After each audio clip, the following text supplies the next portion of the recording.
Binary. আজকে আমরা দশমিক থেকে বাইনারি সংখ্যা রূপান্তর শিখব।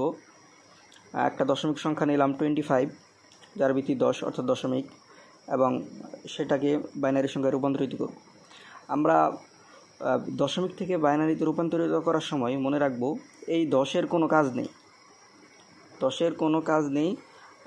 2 যদি সমানের বাম পাশে থাকে তাহলে আমরা গুণ করব, এবং যদি ডান পাশে থাকে সমানের তাহলে আমরা ভাগ করব। এখানে যেহেতু 2 ডান পাশে আছে সেহেতু আমরা ভাগ করব। এখানে 25 আমরা এভাবে ভাগ করব। 2 দিয়ে ভাগ করলে কত হবে? 12।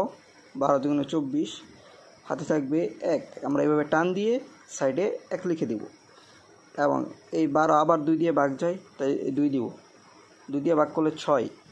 6 দিয়ে ভাগ করলে ভাগ শেষ কত? 0। 0টা আমরা পাশে লিখে দিব টান দিয়ে। এভাবে আবার 6কে ভাগ দিব 2 দিয়ে, থাকবে কত? 3। এখানে ভাগশেষ 0, আমরা ভাগশেষটা টান দিয়ে ডান পাশে লিখে দেব। আবার 3কে ভাগ দিব 2, 1, 2কে 2, এবং ভাগশেষ থাকবে 1। এখন আমরা 1কে ভাগ করব 2 দিয়ে। 1কে ভাগ 2 দিয়ে যাবে না, 0, ভাগশেষ 1। এখন আমরা সবসময় মনে রাখব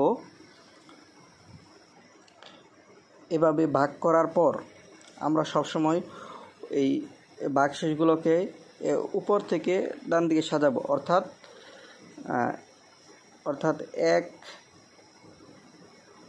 1 0 0 1 এভাবে সাজাবো।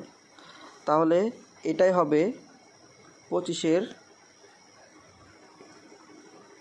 বাইনারি। তোমরা ক্যালকুলেটর হিসাব করে দেখতে পারো, এটাই হবে। এভাবে খুব সহজেই আমরা